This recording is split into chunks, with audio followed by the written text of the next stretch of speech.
Yo, what's going on, YouTube? Just want to take a couple seconds, you know, look at this view. Sometimes you just got to enjoy the view, right?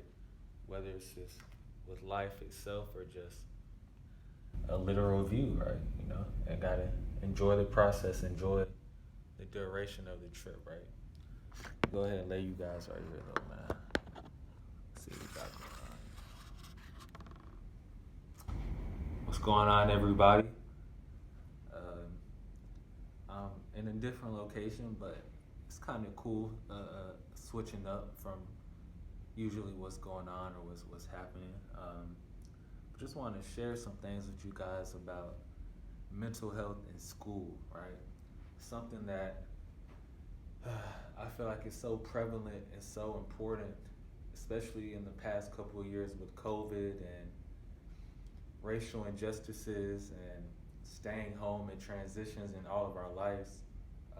I just feel like it's something that we hear a lot about, but we hear a lot about this topic from professionals and older adults and people that have maybe finished a process or on the other side of the process. And I just feel like more students and people that are going through balancing mental health in school or grad school or med school, I feel like those of us that are going through it and dealing with it simultaneously at the same time, we need to talk about it more, right? And that's what I wanted to do. Just take a few minutes to just talk about mental health in school as, school is coming up. We're towards the end of July right now. School for many of us in college are in our high school grades. Will be starting school next month in August. And just wanted to kind of give some tips on how I've balanced mental health in school, being my second year in grad school and going right into grad school from undergrad and graduating in the middle of a pandemic and just everything with that.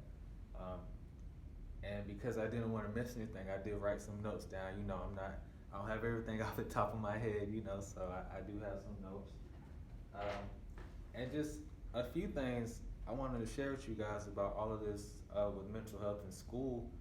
One, finding breaks during school, right? So many times what I've noticed, especially during grad school where the classes are 3 hours long, or when you have a lab, or when you have to take a bunch of notes, I find that sometimes purposefully spacing out during the time is helpful if you're finding it hard to focus, right? You're taking notes, whether it's a 50-minute class, hour and 15-minute class, 3-hour class. Sometimes people even have 4-hour classes or labs that are involved with that. Purposefully spacing out, right?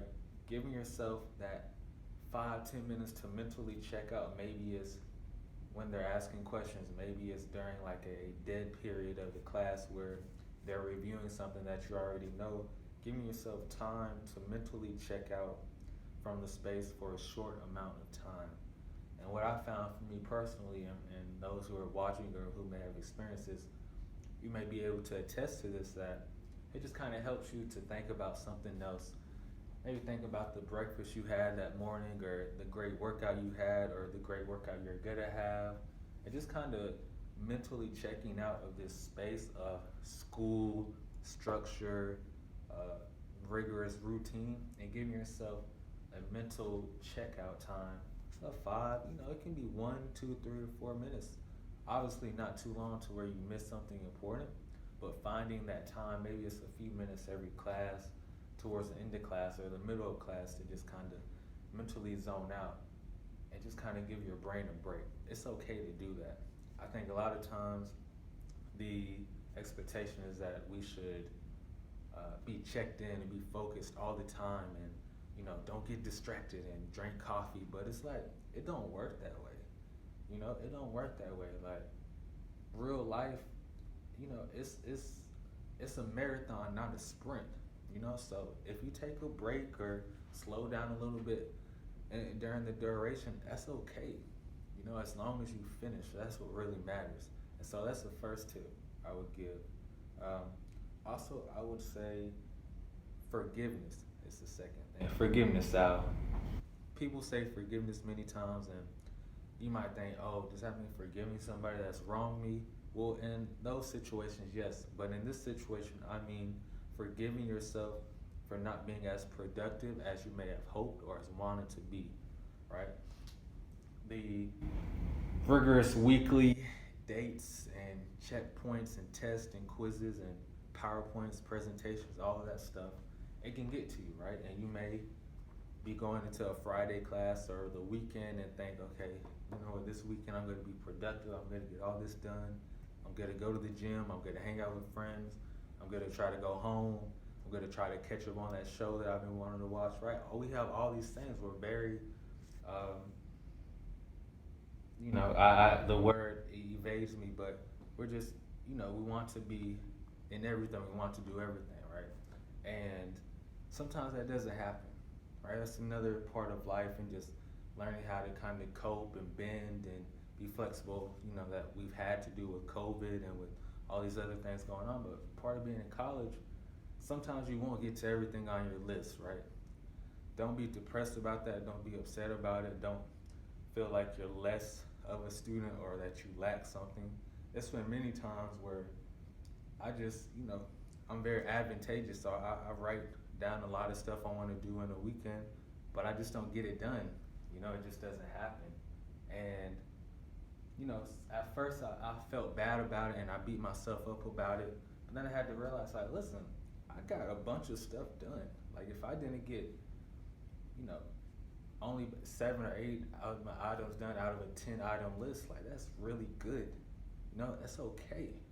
Like, it's okay to come up short, but keep trying, and forgiving yourself for not always being proficient or for not always getting everything done. Like, once again, like I said before, it's a marathon, not a sprint.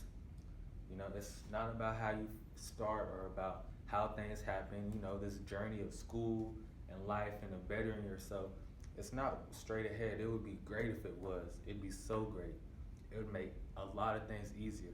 But life doesn't work that way, right? And I'm, you know, about to be 24, and even being young, I've realized that life is not straight ahead. It's you go this way, and then you might steer off to the left, and then go back to the right, and then maybe regress, and then maybe you progress a little bit more, and then plateau some, and then rise, and then it's like a roller coaster in every way of the word, and every week it's not going to be perfect. So that's the second thing, forgiving yourself, right? Lastly, reaching out for help, right? A lot of times you hear these success stories of people who, as we say, got it out the mud or came from the trenches, right? Who went to school, grinded, and say they did it by themselves, and they had to pay rent by themselves and pay their tuition and pay off their loans, and they're self-made millionaires, right? And in some cases that is true, but at the same time, those are outliers. The majority of people that make it, that become successful, had a support system. And if they didn't have a support system, they reached out and made their own support system. So we talk about mental health. Mental health is important, right? What I've learned is if I don't apply these things that I'm talking about, including reaching out for help, my mental health suffers. And with reaching out for help, that could mean going to your advisor, and saying, listen,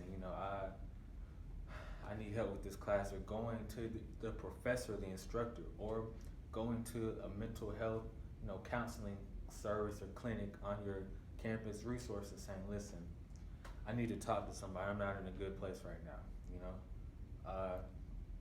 I think as we go into 2022, 2023, we should, and I think we're going to hear more successful people talk about how they seek spiritual guidance, but also mental health guidance, like from those that are professionals in that field that can help them, that can give them the support they need. And it's okay to do that. It doesn't make you any weaker of a person. It doesn't make you soft. It doesn't make you, the opposite of resilient. Like if anything, it makes you even more of that, because it takes an honest person with themselves to realize, listen, I can't get here on my own. I can't graduate college on my own. I can't get this assistantship on my own. I can't get this 4.0 on my own. I I need help, and that's okay. It really is okay. Uh, and so those are a few things I want to share with you guys. I didn't want to make the video too long. I want to do more of these, um, not to try to get famous or anything off it, just because it's stuff I want to see, right? I would have liked to seen somebody, talk about these things when I was going into grad school or when I was graduating in the middle of a pandemic, which, I mean, who knew we would even be doing that, right? But maybe these tips or advice can help somebody who's thinking about going to grad school but doesn't feel like they're ready in some areas or feels like their mental health may struggle or suffer even more. Uh, you know, Taking a break mentally, but also physically removing yourself. If you need to take a weekend off, take a day off, or need to get away, that's fine, right? So taking a break, spacing out, forgiving yourself, right? And then reaching out for help if you need it. You know, those obviously with a lot of other things can help, but yeah, I think those three things I found to be helpful for me.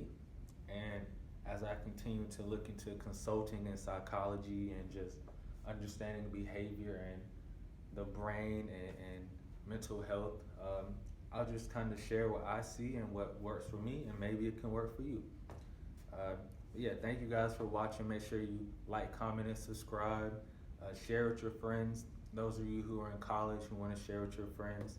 And yeah, hopefully see you guys soon. All right. Oh, and like they say on The View, don't forget to take some time to enjoy the view. All right. See you guys.